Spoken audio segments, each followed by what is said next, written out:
Thank you all for joining us, and welcome to our building, Louisiana Department of Transportation and Development. I'm Sean Wilson, Secretary for the Department of Transportation. I'm happy to be with you, but not happy as to why we're here. We're here today to discuss the importance of road safety and ways that we can reduce the number of highway crashes and fatalities across the state of Louisiana.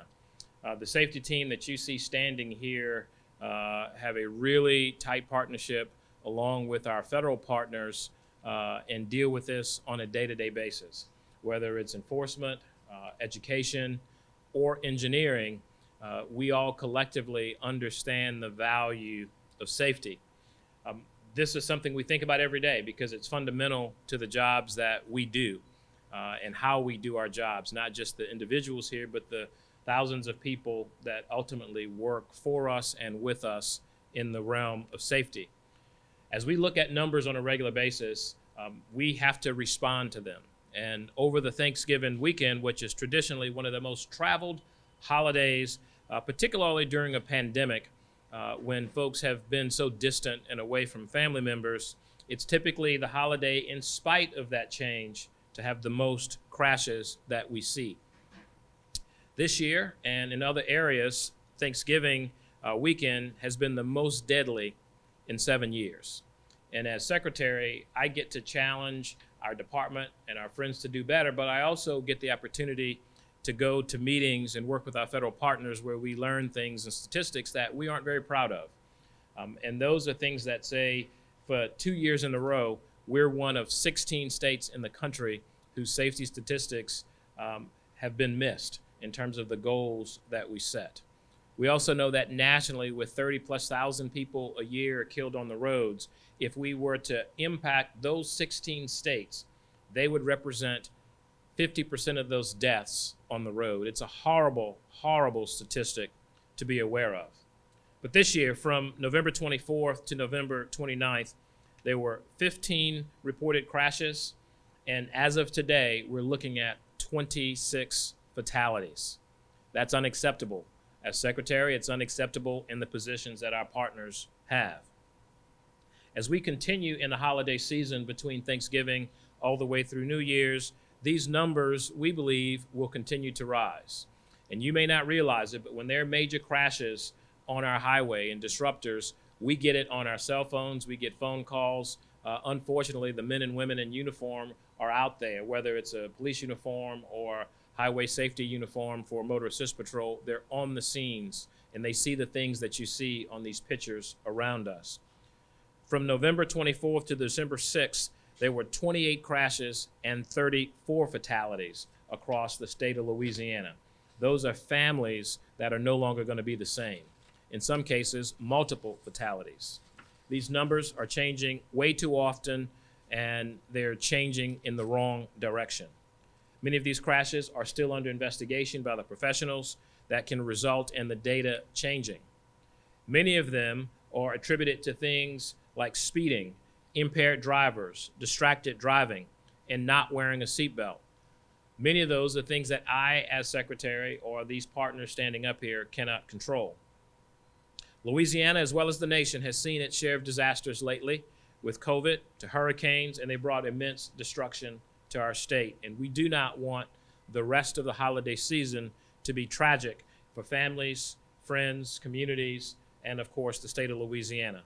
So there's some safety tips that we'll talk about at the end of this press conference. But I think it's important that we call attention to this very issue of driver responsibility and safety in the state of Louisiana on our highways that we're responsible for building and maintaining. And I'd like to introduce a principal safety partner of mine, Colonel Lamar Davis, who represents the entire law enforcement community, and most specifically the men and women of the Louisiana State Police, who is on the front line of safety on a regular basis. Colonel?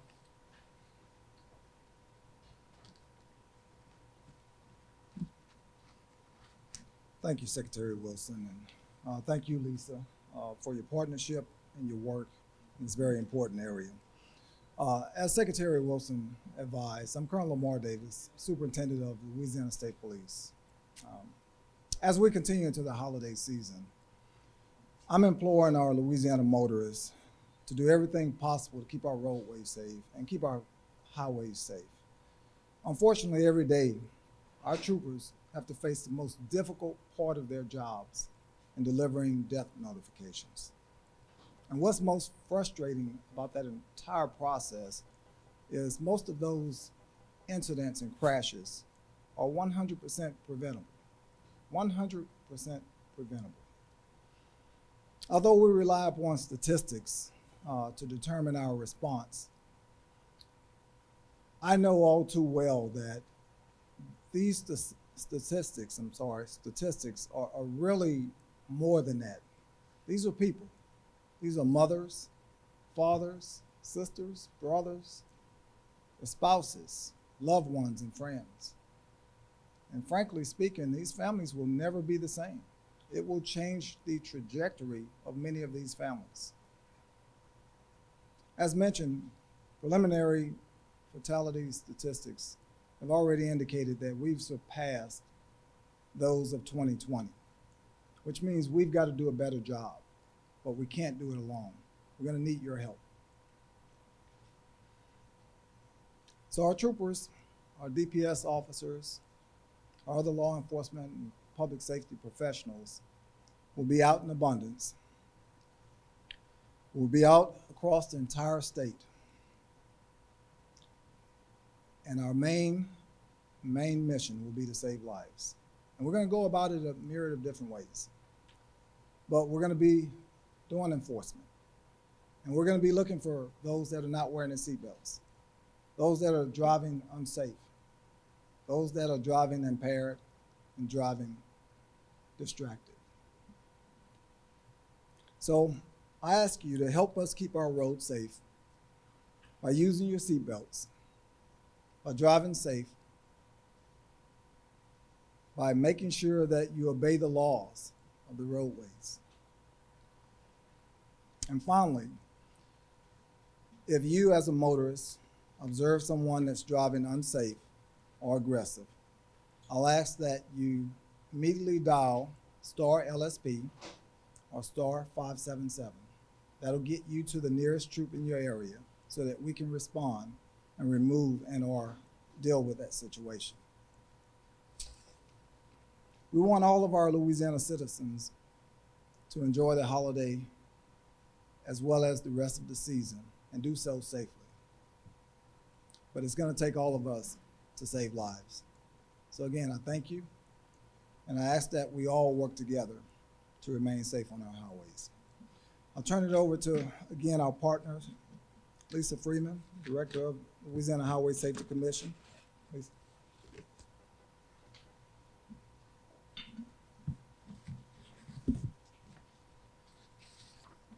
Thank you, Colonel Davis. Thank you, Dr. Wilson.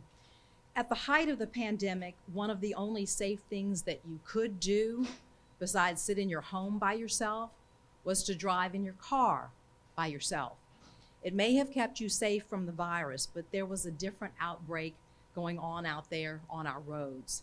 Louisiana Highway Safety Commission has documented those symptoms: speeding, tailgating, drunk driving, drugged driving, distracted driving, running red lights, driving on the shoulder to get around traffic, driving the wrong way down the interstate.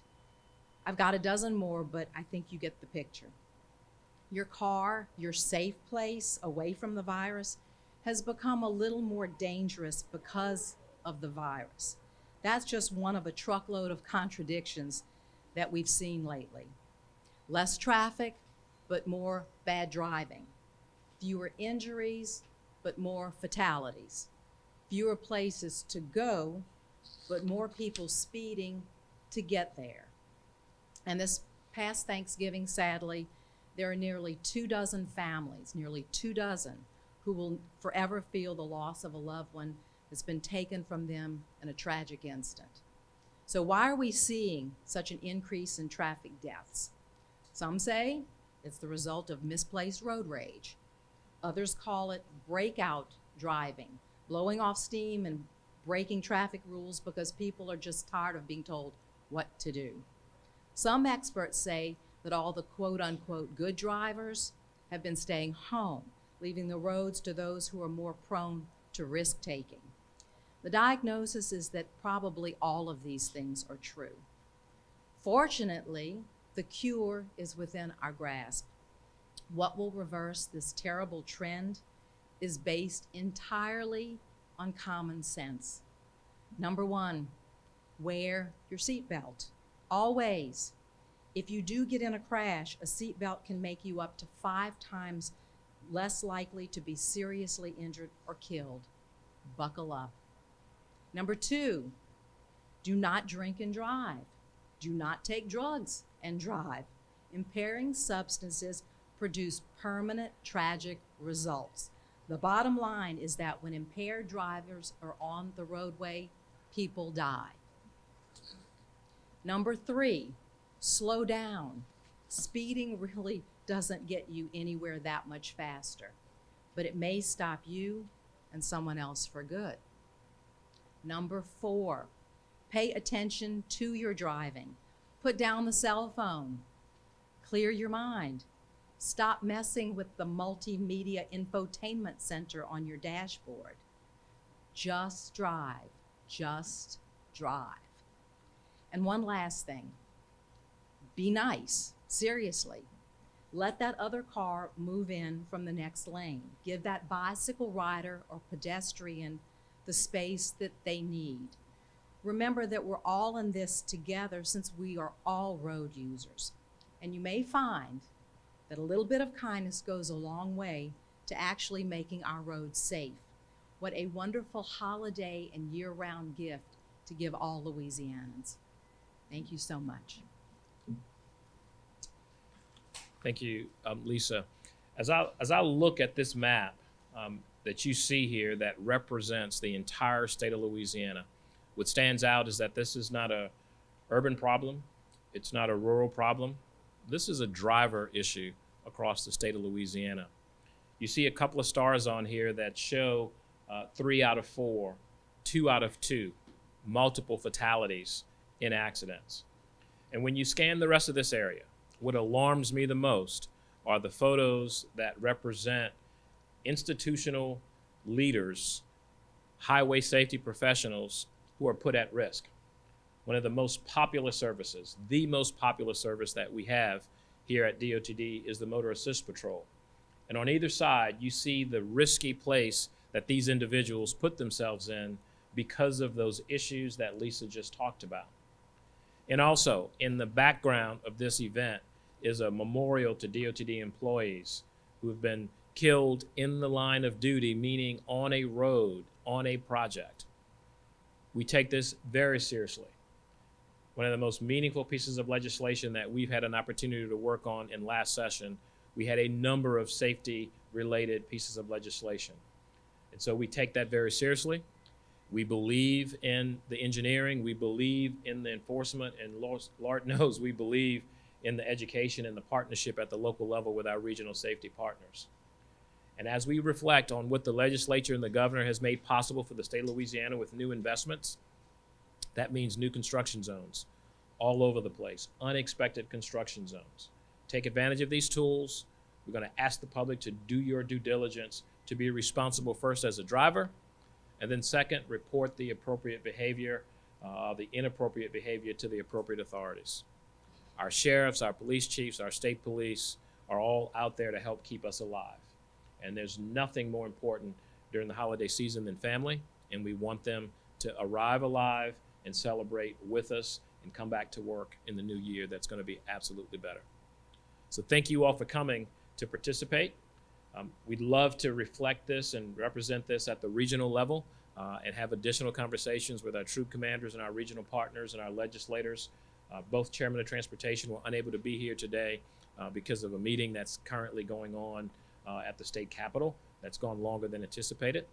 But at this time, we'll be happy to take any questions from any of the media partners that are here or other individuals in the audience. And I believe outside we have some of the vehicles and equipment that we use to keep people safe, including 2 of our drivers that I'm sure will be more than happy to give you personal testimonies one-on-one in terms of what they see and what it's like to be on the roads in these bright yellow uniforms with people speeding, using their cell phones, and driving distracted and or drunk. So are there any questions that individuals might have for either of us up here today?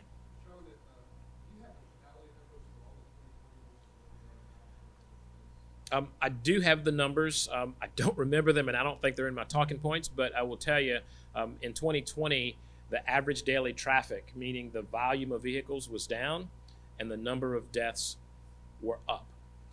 The number of crashes were up, probably having something to do with more pedestrians being out and about on our systems, and fewer drivers and folks feeling as though they can speed because there are less cars out there.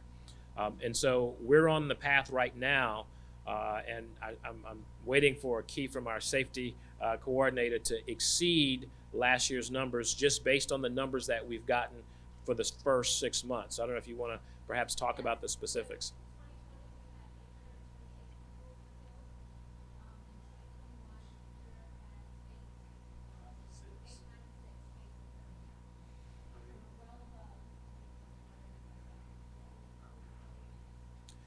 And one of the things that you may have mentioned when we first did our media advisory, there were 15 crashes and 20 fatalities. Since issuing that, it's increased by 6. And so while we know that there are other accidents, we don't wait until just the minute of the accident to say real-time fatalities. We have folks who are more than likely still in hospitals and or recovering, that if they die from that accident or issues related to that accident, it increases the numbers even more. And so recognizing that we've got another 3 weeks, and you look at the number of fatalities we had over those 4 days, I think our numbers could very well exceed 900, unfortunately, by the end of the year. I pray it doesn't, but that's a real possibility.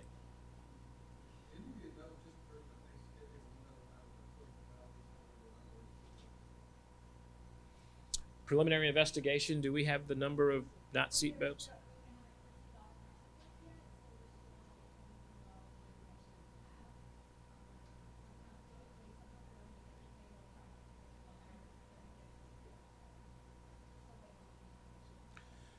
And that's part of a very thorough investigation that takes place where they recreate the accident and they document the details, and we actually try to figure out what's correctable. One of our most difficult challenges when folks bring attention to locations that are accidents and we know we had a drugged driver or we know that they were not wearing seatbelts, we can explain what's causing some of these crashes or what's the triggering factor and what's causing some of those deaths. And those are things that we can't just always do something about. So it's not just the engineering and the infrastructure. It really is driver responsibility at the end of the day that's going to really drive this. And our federal partners are looking at these numbers. We're not unique. We're one of the hot spots as one of those 16 states, but we're seeing this across the entire country. And our federal highway partners are focusing not just from the federal highway level, but the executives all the way up to the secretary are bringing attention to safety in terms of what's happening on our highways.